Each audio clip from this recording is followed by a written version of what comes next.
Okay. Hello. Absolutely waste of time, this. Shut up. And this is the commentary. Let's not do the preamble. Let's just press play. So 5 seconds, if you're ready with... And we're going... Oh, we haven't said what we're going to do. Well, let's just surprise them. Like we always try to do. Oh, yeah, failed. Okay. They need to know what it is. Trial of Elizabeth Gadge. The trial... Oh, yeah, the dud. Yeah, the misfire. Brilliant. Press play. 5 seconds and it's coming on. 4. 3. Anyway, so the beginning... Hang on. Just not to give them the setup. There's the dust. There's the dust in the air. Inside the shadow No.9. creeping. Yeah, they know the beginning. I want to get it all lined up, and it starts coming on now. Yeah, little happen sight. You've got that in your house. Yeah, front room. Can't see it now. The sun's come out. Close the curtains. Reece is closing the curtains. I am. So this was filmed in the Chiltern Open Air Museum, which you can visit if you would want to do such a thing. Yeah. A 9 on a 17th century barn, incorrect. Now, there's two things there. Where does the 9 come from? It's the only one which has a completely different typeface, its own graphic. Its own oldie-worldy typeface.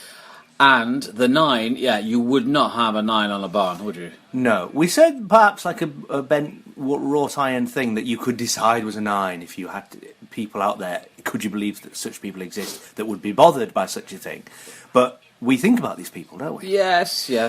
Now, this scene, there's twice as long, wasn't it? We had to cut a whole... shitloads cut It's out. such a shame, and you never see it because it's not on the DVD, because that would require some thought. Yeah. And so you missed it. But it was a nice scene when they arrive and they talk about how they... It's mainly you talking and me standing behind you, so... well, you're not so bothered about it being cut, then. Yeah. No, it was other examples of Warner...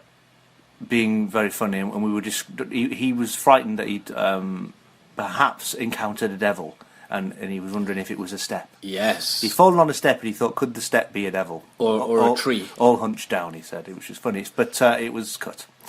Very enjoyable one to write, this one, but took a while to work through a story that didn't feel like it was just the same, because it was essentially it's a trial.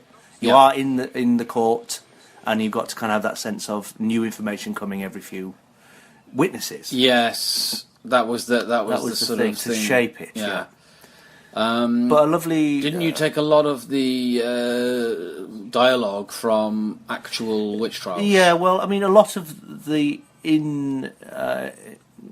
lot of what they're talking about is just what they were obsessed with in those days. They were obsessed with teats and suckling, and that was all we felt that absolutely needed to be in, because it's so silly. And great to get Warner back. Yes. For those who don't know, he was in the League of Gentlemen's Apocalypse, which... what's League of Gentlemen? League of Gentlemen was a TV show that was in the 90s, and it was a comedy. No, it wasn't. The last time we did a comedy.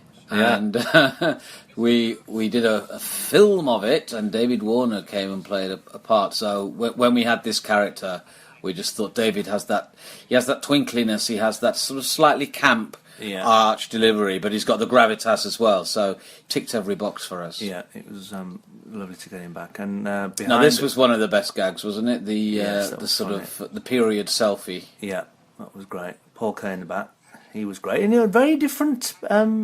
Person. I imagined him to be quite scary.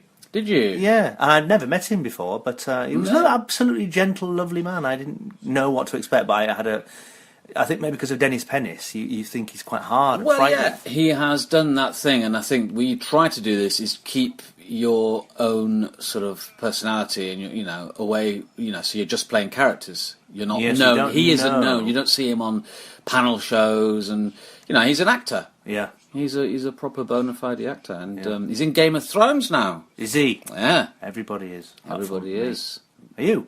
No, not yet. No. Oh, you expect to be? I expect to be. Is that something I don't know about? So, what about Warren Clark? Yes. We'd thought of that, and because it was a funny idea, it just seemed to fit. We had other ones, Mr. Pound and Mr. Stretcher. But ultimately, Warren Clark felt like real names. It was a subtler joke. But then he passed away where we'd already written it. Yeah. And we had a choice whether to change it or keep it. And we thought it was a really nice tribute, and that hopefully his loved ones would approve. Yeah, and I'd worked with Warren. He was a lovely. I think he would have laughed at that. So we kept it. Yeah, I think it's a really nice tribute to him, but there's no specific reason for those of you going through your, Halliwell's film guide thinking, what's the link When did he do a witch fight? I mean, he's done a few horrors, he's in Hammer House of Horror, but there's no link to there's witch no fights. specific link. Now, talk about the crowd. We were allowed a single day on our limited budget, one single day with extras. With about 12 people, because that was extravagant. We said, well, can we not have them for 2 days? Nope, if you want them for 2 days, there's got to be 5 people. Yeah, that's the limitations that were set upon us. So we had to contrive, which is what happens halfway through. The trial gets stopped and they all get sent away. So we continue the trial in private, and that's because we couldn't have the crowd for 2 days. Exactly, but I think it works to the episode's benefit. Yeah, it's fine, because it would have been slightly wearing. Also, they were starting to get on your nerves a bit, weren't they? Some of them. Well, human beings around me in life eventually do, yes. Yes. So it was nice to get rid of them, yeah. And Ruth Sheen, brilliant actress. Amazing to get her. She elevates this into something far greater. Yeah, because she plays it absolutely with deadly seriousness, doesn't she?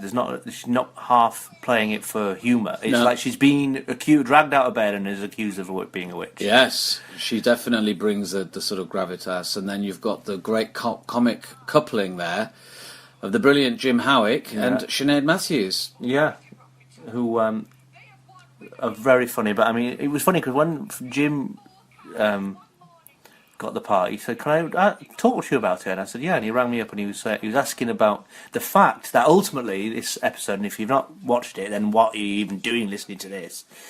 When she actually turns out to be a witch, he wanted to know, well, what have I seen then? Have I seen a brown thing of fur? Right. Because it changes his perception of everything he's saying here. Yeah.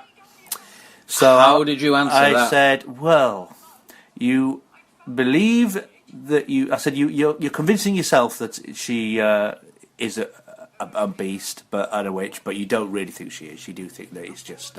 you're doing it to get the room. To get the attic room back, yeah.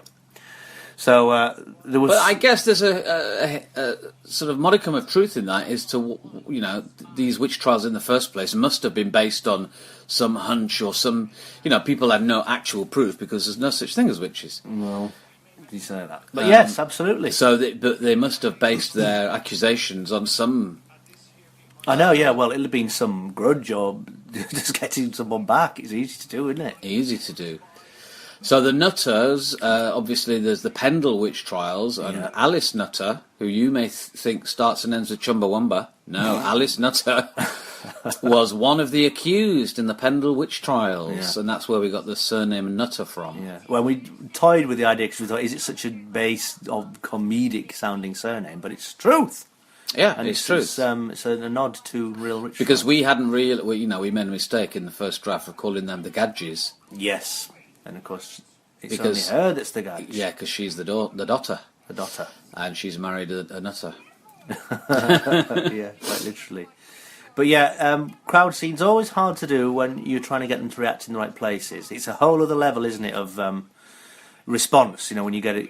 When you've got people having to react to things that they don't know what it is, they come in, they sit down, they're kind of getting the gist of it. And then you've got to kind of... Well, tell them about the time on the League of Gentlemen bus when we were sitting listening to the extras, and you heard them go, well, what is this? Is it comedy, horror, what? Comedy, drama, horror, what? Yeah, they were very... bemused by what it was. It was the first series of League. I mean, I think we were a bit bemused, weren't we? I think we were dead lucky with our group of supporting artists. I think they threw themselves into it. Yeah, they got it. And I just did... Hunderby, and they were all back. It was like they come as a package. Yeah, it's like you get them in packs of 10. Villagers. Yes. Yokels. Put water in and they grow.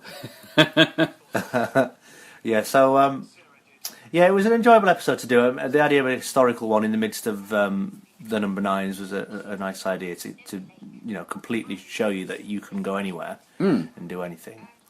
And we tried hard to write it so that it wasn't being punctuated much by that thing of when you throw in a modern thing and that's why it's funny. Yeah. So a lot of it, I think, is just the language and us taking it deadly serious. There is some bits where there's the odd line that you think, well, that's clearly modern. But I think it's used sparingly It doesn't feel like it's too much. Yes, of a cheat all the way through. We wanted it to have an authenticity in the costumes, in the look, in the atmosphere, and then, you know, when you do choose to puncture that, it becomes even funnier. So, for example, the selfie moment, or don't cut this, it's a new top, I got it for Christmas, stuff like that. We decided to keep in, and even the kind of you know, the first one to laugh game, all those things. But if you'd done that all the way through, it would have become quite sort of Blackaddery. There were a lot of Monty Python comparisons. Yeah, maybe it's just that first root thing of like, oh, they're in oldie worldy clothes. It's like Holy Grail. I don't quite know why, because it's not really Python-esque at all, is it? Well, the Times newspaper, Times of London, said it was better than Monty Python. So well, there you are. That's not us saying that. That's the Times of London. Just us repeating that. Yeah. On a commentary. So that was my real beard.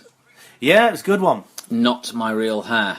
I had an odd situation where I grew with a beard, not obviously as long as that, but then I had little bits of my real beard. I had a strange, just either side of my face, 2 squares of my real facial hair. Betwixt the tash and the beard, to join it's real. Yeah. You looked weird, actually. Yeah, it was very strange, wasn't it? A word about Trevor Cooper. What a lovely man. Absolutely brilliant.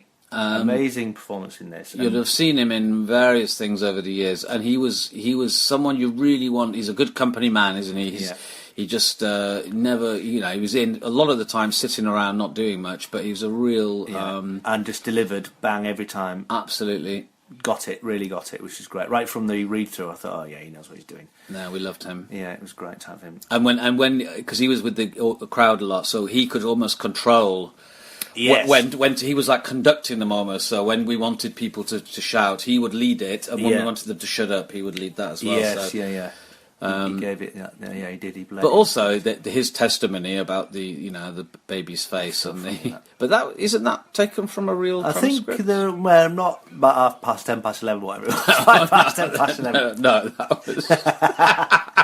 When was this? About 11. Not that bit, no. But, yeah, they're all the whole riding to the Sabbath, and the obsessive thing about kissing the devil's arse, which is a real thing that is in woodcuts depicted, and we thought it would be a funny idea that Sir Andrew is slightly too intrigued by that notion and wants to return to the details. Absolutely. Thought it was a funny running gag. Yeah. But good performance. I mean, I know you harp on about you not being in this, but it's a very good performance from you in this. This is my favourite episode. Oh, I know it is. And I think it's really good. You know, I know people have not liked it, and it's a dud, and it's a misfire. It's not a misfire at all. It fucking isn't, stupid. But it's some of those people aforementioned are the fans. Well, they are if they like it, and they're not if they don't. As we said in the Christine, I can't believe you just said that. Well, it has to be said sometimes. As we said in the Christine commentary, the 12 Days of Christine, if you follow an episode like that, everyone's really been it's very difficult. Yeah, but the idiotic thing is to literally put them against each other. You can't. 6 different separate films. Yeah, but what about in Heat magazine this week, where they were put against each other, given a score, and there was a winner. There was a winner, like it was a knockout, like it was the World Cup. We were laughing our heads off at that. We're very glad of the publicity, but winner. The notion that there's going to be a winner, this one did come in last place. I know, sadly, with a mere 7 out of 10. Yeah, well, that's a week. Yeah, so I think. What were we talking about before you? Just the program itself, and how much fun it was, and how it's my favourite one, and how good you are in it. Oh yes, get it back to that. Yeah, get it back. Pull it back round. We were very keen because there's a danger that you got 2 people doing the same job, and they could have been samey, those 2 characters. Yeah, so yeah. it was. Well, we wanted that differentiation. Yes. Why I've got black hair, you've got white hair. Absolutely. So good and bad, and and it was nice. I remember it being a slightly one pass of a rewrite where we tried to give them a little bit more, even from the beginning, without blowing it. A slight, you're with your scepticism, yes, and me with my just fervent. I just want to burn people. It's all there, absolutely, and I think you're brilliant in this episode. Right, very sweet. And Dan Zeff was our director. This is the first episode that we shot of series 2. Yes. And we were really lucky to have on board 2 new directors, the first of which was Dan Zeff, who directed this episode and Seance Time. And really had he had a lot to contend with, especially like we said with this crowd. It was freezing cold. It was literally December, wasn't it? Yeah, about December the 20th, 19th. And we were, to all intents and purposes, outside. Yeah, because that barn, as you can see, is not insulated. Really a barn. It's just some sticks. But Dan is a really, really calming influence, and I think he absolutely mined the script for everything. He enjoyed the idea of it getting very deadly serious, and wanted to play the threat, that they are against Elizabeth. It's just to, Eve, our costume designer, said that Mr. Warren is the biggest psychopath of this series. And yes. He is, he just wants to kill people. So there we go, we got rid of the crowd now. Yeah. And I think we made a gag out of it by having David Warner saying, well, you brought it on yourselves. Bought it for yourselves, yeah. And look, there's the device, the pair of... there is a name for it, wasn't it? The pair of agony or something. Well, it's just called the pair, I think. It is a real thing. Isn't it? Surname. Yes, it is a real thing, yes. Placed in the mouth, I think, not up the... Oh, really? Yeah. Are you sure? I think, well, you press it where you like. Okay. Well, place it. It was ludicrously put on eBay for sale, and then the Daily Mail wrote a news article about how dare the BBC sell torture props from one of its dark comedies. But we've always had good reviews from the Daily Mail. Well, it's odd. I know, yeah. Don't know what. Well, we didn't, did we? Remember, we put that one in the front of the script. Yes. It's a damning thing of the League of Gentlemen. It was, yeah. But generally, League of Gentlemen got good reviews, and this has always had good reviews. Well, it depends who's fucking reviewing, doesn't it? Different people, different opinions, apparently. Okay, well, we like the man who gives us good reviews, and we don't like people who give us bad reviews. No. That's fair to say. And then, so this entire back of Ruth here is a pretend back, isn't it? We didn't stab her. So they had this whole thing where they were pumping blood into underneath this kind of thin sheen of skin, and it was all going out the bottom, and none of it was coming out of the holes. Yes, it was comical to watch. It was comical to watch. It would have been easier just put a bit of blood on a pin, or just stab Ruth Sheen. She wouldn't have minded. No, she'd have gone for it. She'd have gone for it. She does Mike Lee's.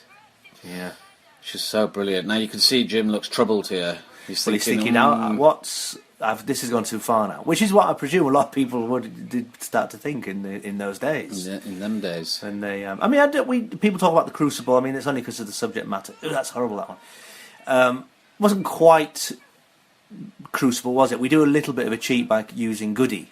Yes, that's the American Goody. Absolutely, it's that short for Good Wife, and all the characters in the Crucible call each other Goody, and that's why we contrived the whole thing of him being a cobbler.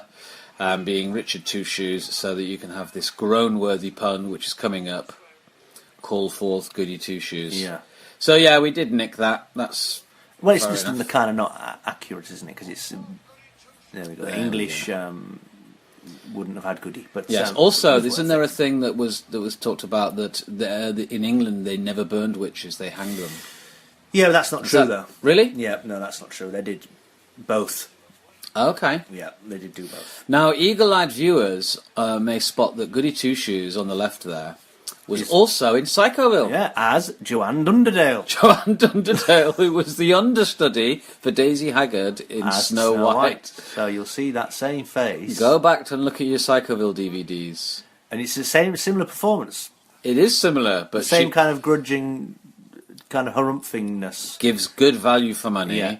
And but we didn't know. We didn't go get back Joanne Dunderdale. We didn't say get Dunderdale on the case. We just she was just returned out of nowhere. She came in and met us in our rehearsals because we do sometimes rehearse for a day. There we go. Well, and that's our own teeth. Yeah, they were yellowed. There were people trooping in and opening their mouths to us, weren't there?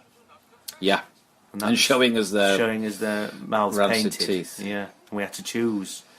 It's very awkward when you're on the other side of it, isn't it? You realise what it's like to just, on a whim, be picked or not picked. Well, it's like being a dentist.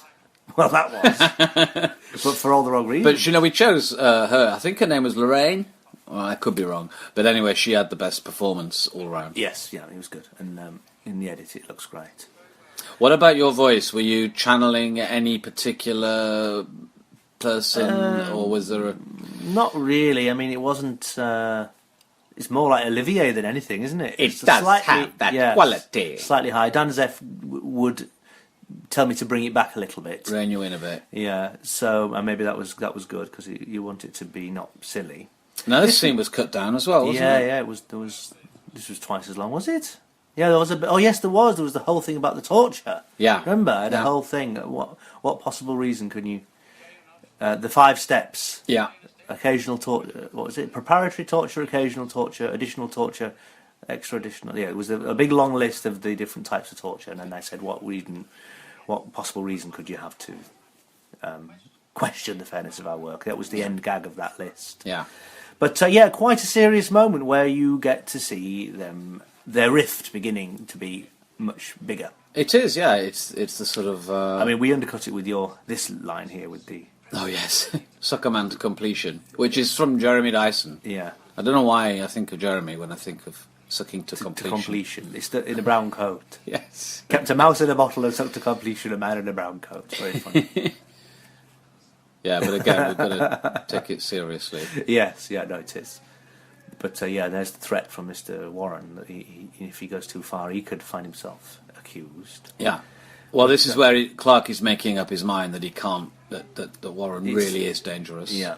He's just being. It's one thing to fleece people and get extra money, and to because Clark would have believed that he was doing the right thing, but over the trial, he's clearly arrived at the conclusion that he's wrong. Yeah, and there was a few lines here cut as well, wasn't there, about the travelling fair and things that were there. I think. Yeah, but all for the benefit. You've got half an hour, and that's it. So yeah. You it's very painful when they happen.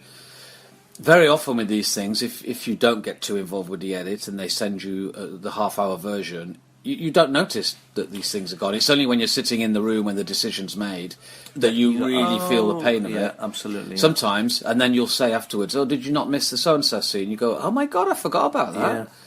Because you just watch what you've got. Yeah, you it's very true that the first edit sticks in your mind, and then you can't get out of it, can you? That's the way that it's presented to you, and you think, well, that's that then. Yeah.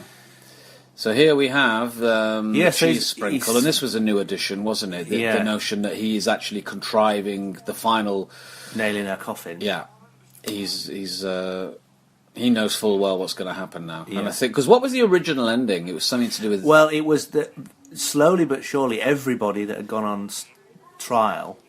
They're all going to be hanged. There was a funny scene. It was more absurd that there was a gallows at the end with literally everybody ready to be hanged. About 12 nooses hanging. Yeah, even the mouse. Yes.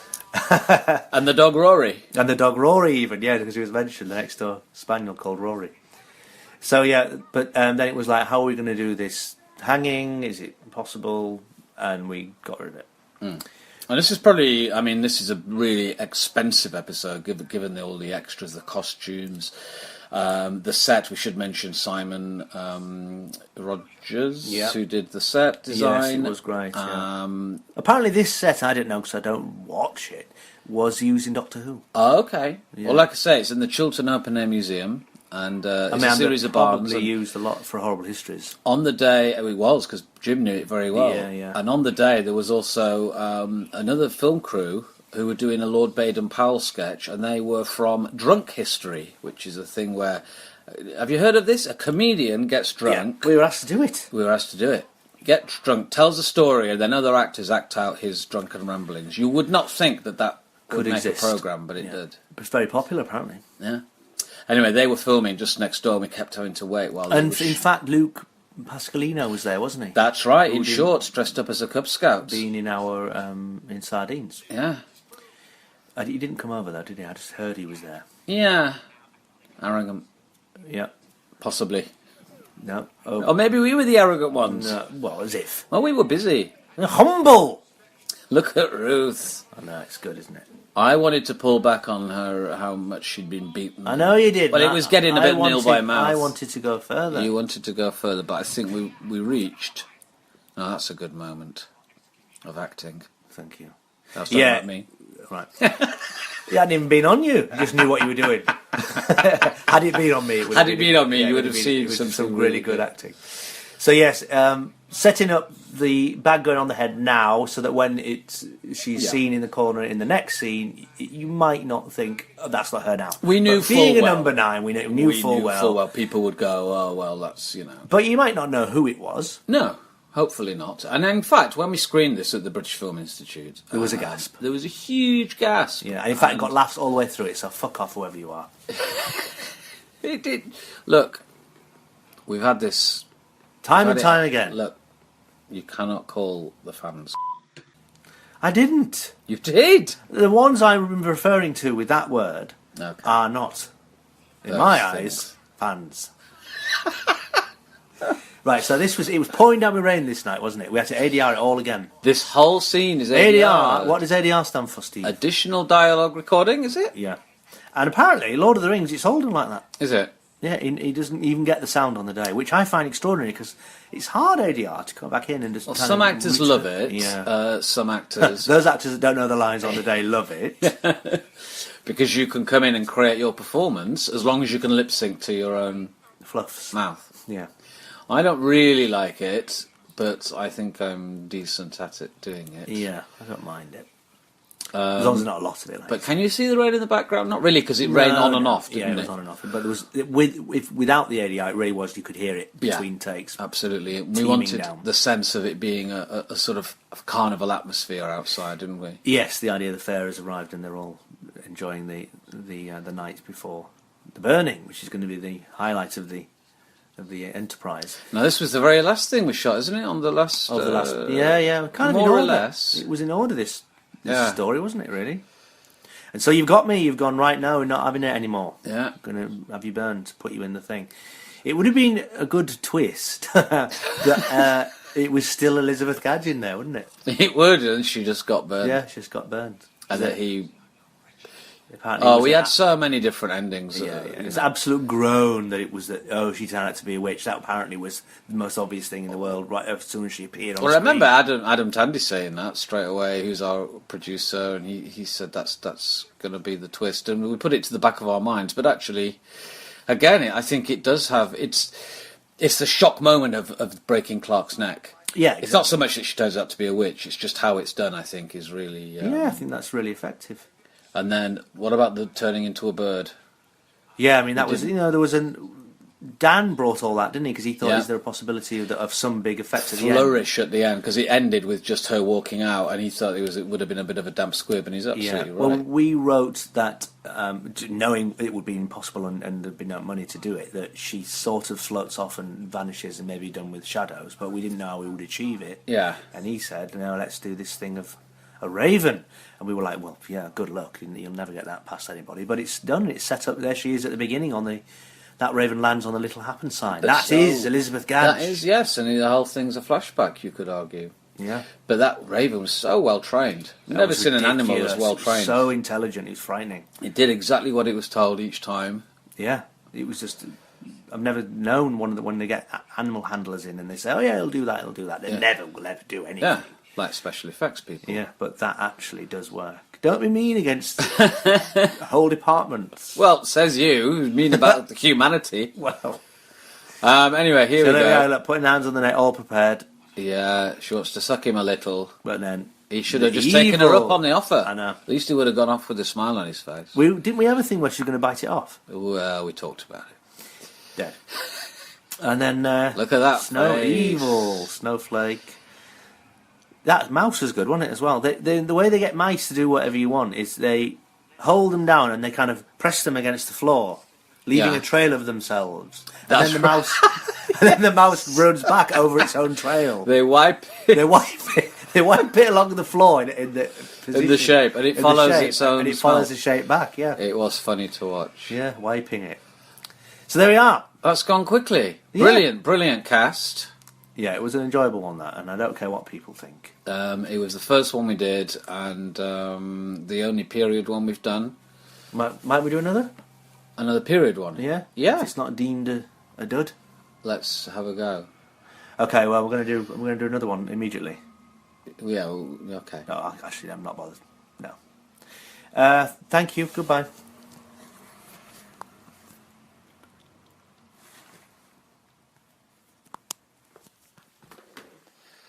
can't stop it.